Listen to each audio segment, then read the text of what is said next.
Stimulasi itu beda dengan terapi ya. Stimulasi itu adalah apa yang kita berikan pada anak yang belum ada masalah perkembangan ya. Jadi stimulasi itu prinsipnya adalah memberikan kesempatan yang seluas-luasnya untuk seorang anak berkembang sesuai usianya ya. Jadi stimulasi itu prinsipnya sama untuk semua anak, tapi yang diberikan adalah tergantung usia melalui cara bermain ya.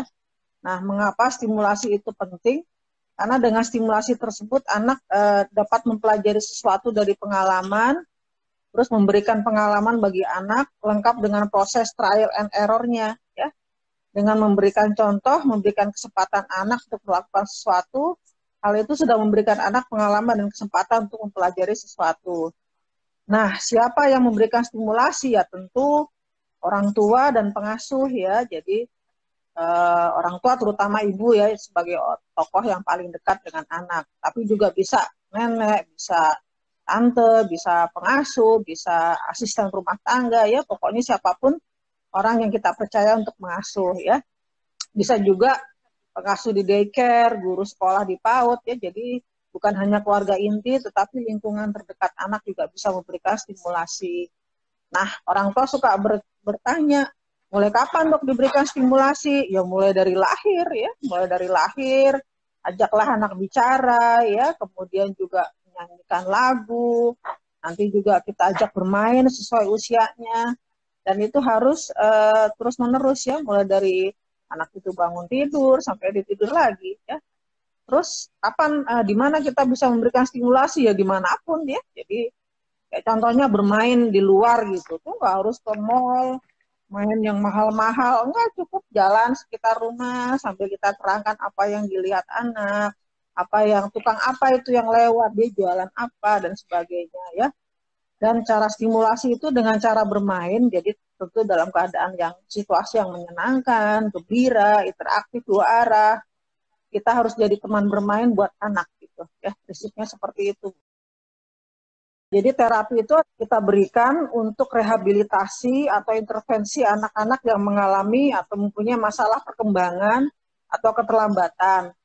Nah, terapi tersebut harus dilakukan oleh profesional ya, dalam hal ini terapis. Sebelum ke terapi, itu harus dilihat dulu oleh dokter, benar terlambat apa enggak. Kemudian juga diagnosisnya apa, penyebabnya apa gitu. Jadi setelah memang jelas penyebabnya apa, diagnosisnya apa, baru kita rujuk ke terapis gitu ya. Nah, terapi ini disesuaikan dengan kebutuhan masing-masing anak ya, tergantung problem keterlambatan yang dialami. Nah, bukan berarti orang tua tidak bisa di rumah ya, itu ada sebut home program. Tapi tentu terapi yang diberikan oleh orang tua di rumah tentu harus dipandu oleh terapis ya. Jadi bekerja sama dengan terapis.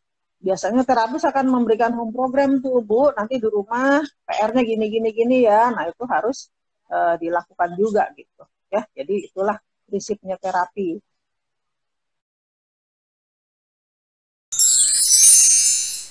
Keterlambatan bicara itu kan hanya salah satu gejala ya. Tetapi diagnosis penyebabnya itu banyak beberapa ya.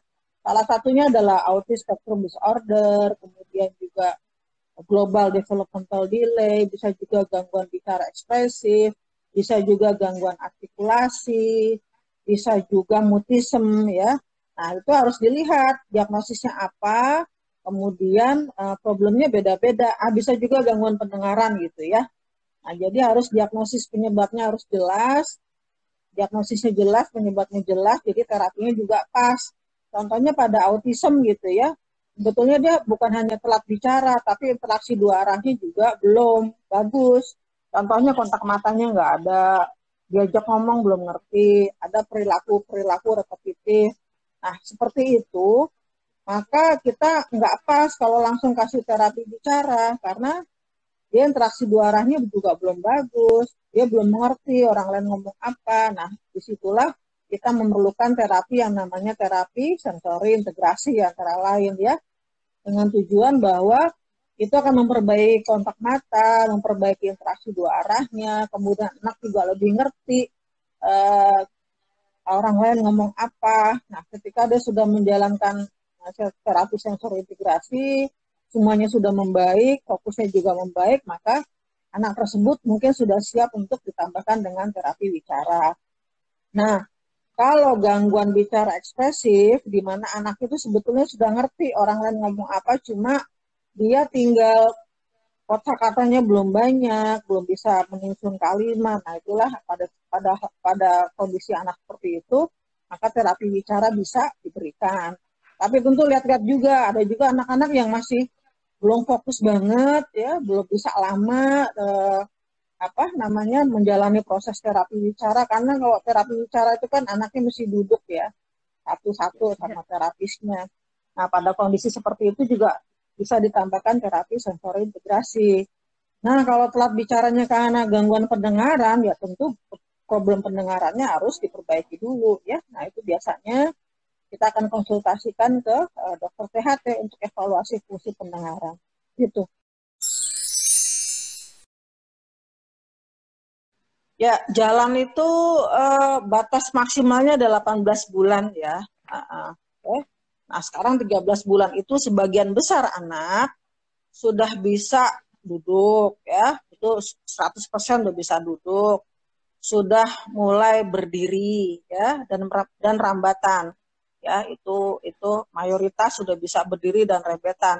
Tapi jalan belum 100% bisa jalan anak umur segitu ya. Jalan itu sebagian besar anak Indonesia adalah sekitar 13 sampai 15 bulan ya. Tapi batas maksimalnya adalah 18 bulan. Jadi seperti itu. Ya, jadi belum tentu terlambat ya. Nah. Bobby Walker itu sudah tidak dianjurkan lagi ya oleh American Academy of Pediatrics, dan memang satu, anak tuh sering jatuh karena terguling ya. Kedua, justru anak jadi malas untuk belajar duduk biasanya ya.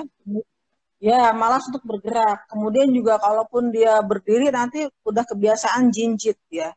Ya. Jadi stimulasi apa supaya dia bisa jalan?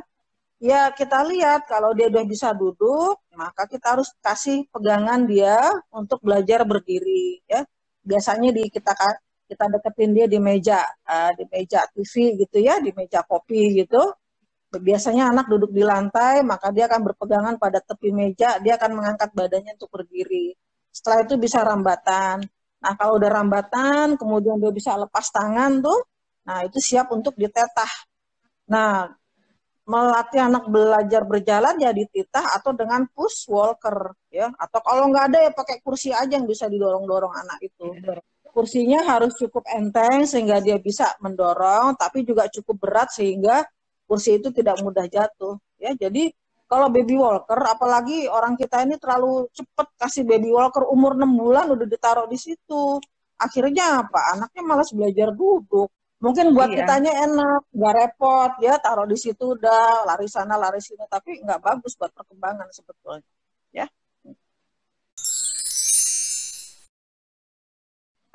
Menunjuk kepada hal yang kita tanya itu udah sekitar mendekati setahun udah bisa ya, dan setahun ke atas udah bisa. Ya. Kalau di bawah setahun tuh baru menoleh ke arah yang kita tanya, tapi kalau menunjuk itu di atas setahun sudah bisa. Nah, tapi kalau belum bisa, kita harus bertanya lagi pada diri kita sendiri, kita sering ngajarin nggak gitu ya. Kalau kita emang belum, ajarin dulu gitu ya. Tapi juga kita harus lihat lagi anaknya, dia kalau disuruh ngerti nggak sih, dipanggil noleh nggak sih. Nah, kalau disuruh atau dipanggil pun dia tidak menoleh, otomatis juga dia tidak mengerti pertanyaan kita gitu ya. Itu udah red flag ya Bu ya, jadi harus dibawa ke dokter profesional gitu.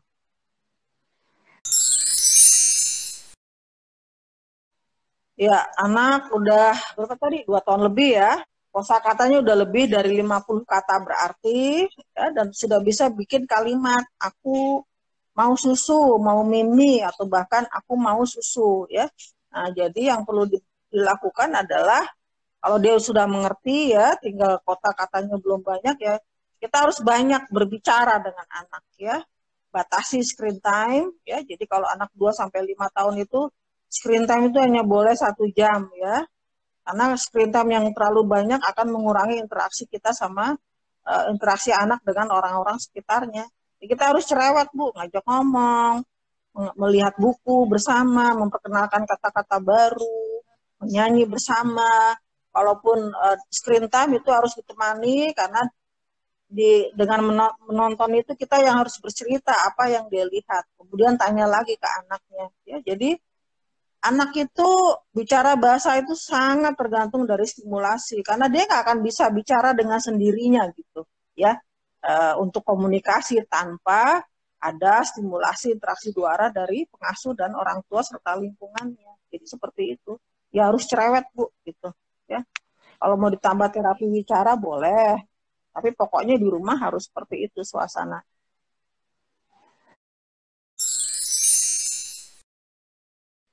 Oh iya, banget Ibu ya. Jadi makanya sekarang ini kan kita mencanangkan screening hipotiroid pada bayi-bayi baru lahir ya. Jadi memang idealnya semua bayi baru lahir itu di screening ke arah hipotiroid. Begitu ketemu ya harus diobati dengan hormon tiroid. Hormon tiroid itu walaupun kita butuhnya hanya sedikit, tetapi amat sangat diperlukan oleh perkembangan untuk perkembangan saraf di otak seorang anak ya Bu ya. Bahkan pada saat dia masih di kandungan pun tuh udah perlu banget ya, apalagi pada saat dia lahir. Nggak boleh telat. Kalau kita kalau terapi hipotiroidnya terlambat, itu yang tidak akan terkejar adalah kecerdasannya ya. Mungkin dia motoriknya bisa terkejar, tetapi seperti kemampuan bicara dan kecerdasannya itu agak sulit untuk terkejar gitu ya. Tapi kalau kita bisa deteksi ketika dia baru-baru lahir, kita obatin ya insya Allah sih nggak akan terlambat gitu perkembangannya. Banget Bu, sangat mengganggu. Ya, jadi diet diet makanan itu pada anak-anak ASD sebetulnya bukti ilmiahnya belum kuat ya.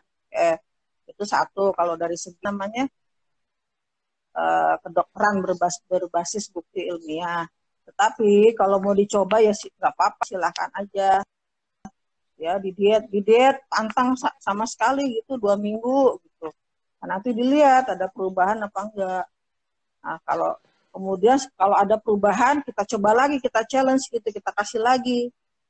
Jadi jelek lagi enggak gitu. Kalau emang itu terbukti, ya silakan di diet. Artinya ada pengaruhnya gitu. Ya itu namanya food challenge test, dan itu adalah satu bentuk tes yang cukup sahih gitu. Ya, jadi silakan aja kalau mau mencoba. Ya, tapi kalau emang tidak ada perubahan ya nggak perlu gitu.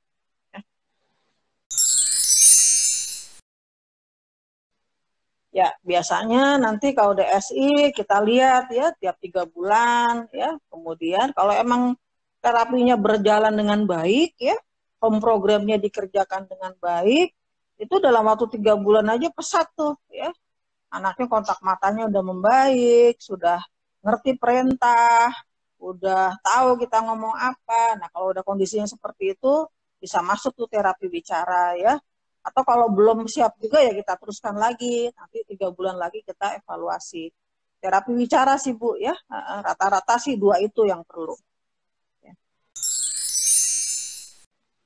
Efek jangka panjangnya adalah satu, anak akan mengalami kesulitan komunikasi tentunya ya, karena kan bicara itu alat untuk berbahasa, bahasa untuk berkomunikasi ya. Jadi jangka panjangnya nanti anaknya nggak bisa bergaul, itu satu.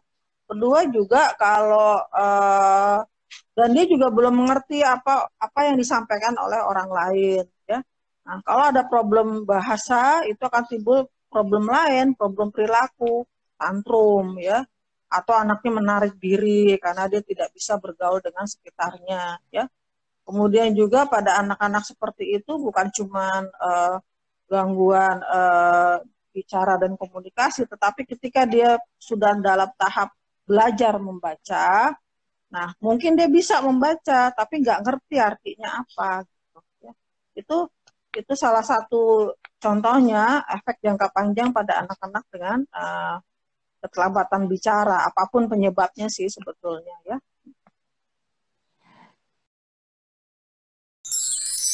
Untuk mengoptimalkan perkembangan anak kita itu, satu, perhatikan pertumbuhannya, ya, artinya kita harus memberikan gizi yang baik, ya. Kedua, untuk perkembangan kita harus memberikan stimulasi dan lingkungan yang baik, ya, tadi melalui bermain dan sebagainya sesuai usia. Nah, ketika anak kita itu mulai ada keterlambatan, kita curiga ada keterlambatan, ya kita harus bawa ke dokter dan profesional supaya dicari tahu betul-betul terlambat atau tidak, penyebabnya apa, diagnosisnya apa, sehingga bisa dirujuk ke terapis. Nah, ketika dalam proses terapis tersebut, jangan lupa proses terapi yang baik adalah ketika orang tua dilibatkan, ya, dengan cara memberikan home program, ya. Nah, home program itu harus dijalankan secara konsisten, yang dari waktu ke waktu akan berubah sesuai dengan perkembangan anak-anak kita, ya. Jadi seperti itu. Dan diskusikan nih kalau misalnya ada masalah dalam home program di rumah, nah diskusikan dengan terapis, ya, karena terapis itu adalah seorang profesional yang memang mengetahui hal-hal tersebut. Mungkin itu saja.